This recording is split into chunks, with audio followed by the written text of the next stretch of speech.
Hello, welcome to the Brain Scrub, a somewhat improvised approach to mental health. My name is Glenn Sollers. Thanks for tuning in. I have not recorded in a while, and I'm back with some new material. And maybe one of the reasons is my life is feeling very content right now. Processed a lot of information through the last year or so, and I just needed, I guess, a break from it all. And today I am sitting on my deck overlooking the ocean with birds chirping around me. You may hear the odd Harley Davidson rumble by on the highway, and that's okay. I had an amazing weekend with my wife. I was in Vancouver, met up with a couple of good friends, and just really enjoyed myself. And it reminds me of the importance of not compromising who you are. And that's the topic of today, is compromise. And I have been in a relationship where I compromised who I was. Now, compromise is important in a relationship when it comes to decision making. However, when it comes to who you are, what you stand for, your values, your beliefs, what you want out of life, your character, that should not be compromised, in my opinion. And I think the reason I'm in such a great relationship right now, and I love where I'm at, is I don't compromise who I am. I can be who I am. And that is great. And if I can be who I am, I can love who I am. But if I can't be who I am in a relationship, then how can I possibly love who I am? If that makes sense. Because then I might be questioning, am I good enough? I must not be good enough because it's not working. Like, there's things I need to change in my relationship, and I need to compromise who I am, what I stand for. My first relationship was like that. And this is not just in relationships. This starts at a young age where we have to compromise who we are. We all have unique characters, and of course we're formed by our childhood, and our parents have a lot to do with it, and our generational history and our environment. However, there comes an age where you start having to change who you are to fit into what other people want. And I've talked a lot about this in previous episodes. So in essence, you're compromising your character. I must not be good enough. I don't fit in. Let me do these things instead. And then it carries on in school. We compromise who we are. And not everybody's going to do this. I am just speaking from personal experience that I definitely had to compromise who I am. And that caused many different challenges for me, such as anxiety, such as shyness. I was very, very timid. I was very self-critical of who I was. That didn't help me out too much. It got me to where I am today, thank goodness. However, I ended up compromising a whole bunch of different things. When I started getting into my career, I compromised what I really wanted to do to please my father, and ended up going in a completely wrong direction in respect to my career. And then I decided, no, I'm going to just do what I want to do, and went a different direction. As a result, I became very independent, because when I became independent as an adult, I didn't have to compromise to anybody or prove myself to anybody or show my worthiness. I just did what I want. Now, my first relationship, I was in love with my ex-wife for sure. Of course, we got together. I stayed with her for a while. But from the beginning, I did notice I was compromising things. I didn't stand up for myself all the time. I didn't hang out with friends as much as I should have. I missed out on a lot of these things that I could have experienced in the city of Toronto where I was back then, with people who wanted to hang out with me. And then if my ex didn't like somebody, she would get rid of them. And I lost a lot of friends, but I compromised that. I allowed it to happen, even though I valued these friendships, because there was something that didn't work for her in the friendship. I let her have the power and control. And that's my fault that I did that. Didn't stand up for myself. She didn't want to go to my parents' house. I made an excuse. This is why we can't go. Now, I knew it wasn't right. I knew that this was going nowhere in many respects, but I was too afraid to say anything. I was too afraid to be who I was. If I were to compromise, then I'm safe. If I were to be myself, I might put the relationship at risk. If I were to speak up, I might put the relationship at risk. So instead, I stood back. Now, there's some challenges here around being in relationships where one compromises. Thankfully, my ex-wife eventually told me the relationship was over. I went through a period of complete sadness. We had a child. I went through a phase of anger, frustration, and I realized that I was in the relationship for the wrong reasons. I compromised who I was for, at that time, was financial stability, fear of losing what we have, what we've gained together. That was the root of it. And it's incredible when you think about relationships you're in, or relationships I've been in, what I've had to give up to be what I thought was loved. And as a result, I lost my own self in those relationships. It's no wonder I struggled for many years. Eventually, and so thankful that I met my current wife. And when we first got together, we had some challenges for sure, but I did feel safe with her. I felt like I could be myself for the most part. Now, we did go through ups and downs. We both had children, and step parenting's not easy, and there were definitely things I compromised on to meet her needs, and she compromised on things as well to meet my needs.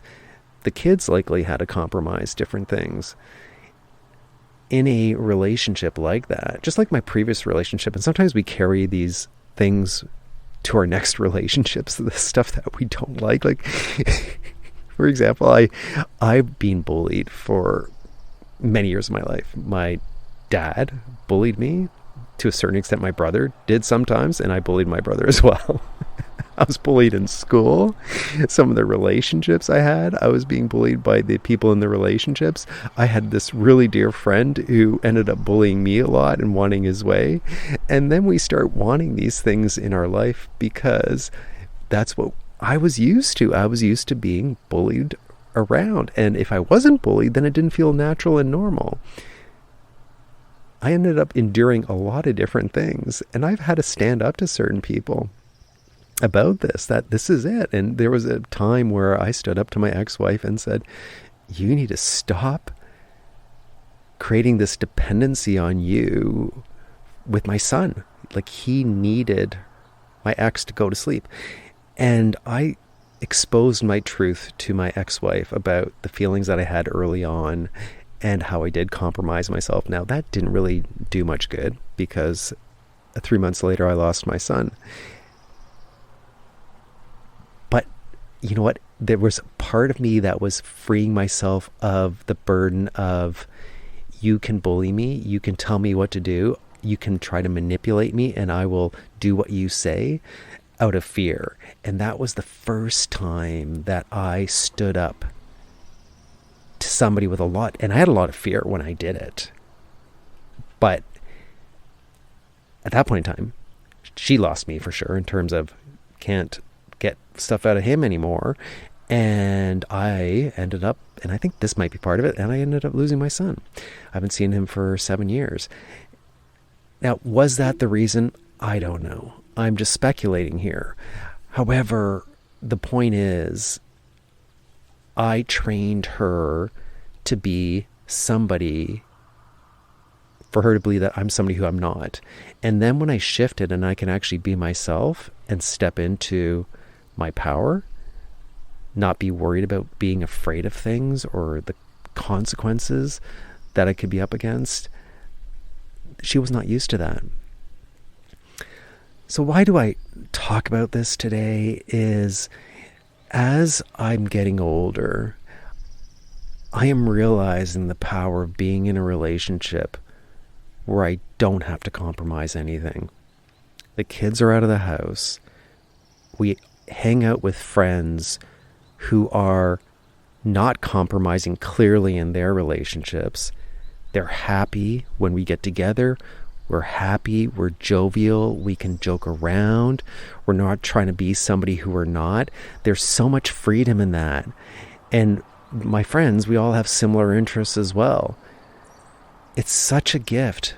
And if you're in a relationship where you are still compromising who you are, or feeling like I better change so you're happy with me, folks, in my experience, that's not going to get you anywhere. It's going to make things worse eventually. And you might be miserable at times, or you might lack self-love because of the fact that you can't be who you really are. And in a relationship, one shouldn't have to change who they are. That's changing your character. That's like saying, I'm not acceptable as I am. And it's like putting handcuffs on and you're throwing yourself in prison, your character, that person who you are, and saying, no, you cannot be authentic. You have to be this other person to fit in. Folks, do not compromise who you are. If you are compromising who you are, and it's not feeling good, then maybe you need to leave the relationship. You need to get rid of that friend. You need to put that family member on hold and say, you know what, at this point in time, this is not working out. Now, there's another flip side to this. And that is, sometimes in relationships, both sides are compromising who they are because of lived and learned behaviors. And I did this for a while. I always needed recognition from my current wife and from others. And everybody wants to be recognized and loved and valued.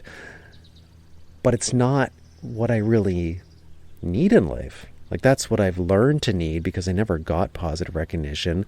So I was being somebody who I really, truly wasn't, but I learned to compromise and be that way, be this person struggling for recognition and trying harder and better get things perfect.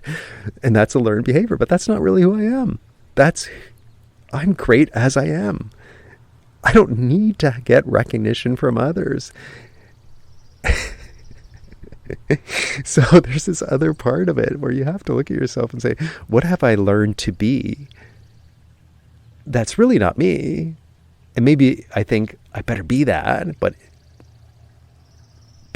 you've been living in your compromise, so to speak. So just drop the compromise, and then maybe your partner can drop their compromise, and then you can both be real with each other and heart-centered, like leading from the heart and leading from connection and love and compassion, and have a great relationship. And I've seen this happen in one of the leadership programs that I went through, Landmark, where spouses and couples would come in where they're at odds with each other, and then they realize, oh my gosh, I'm the one that's the problem here, and I've been making you mean something different to me, and I've been making me mean something different.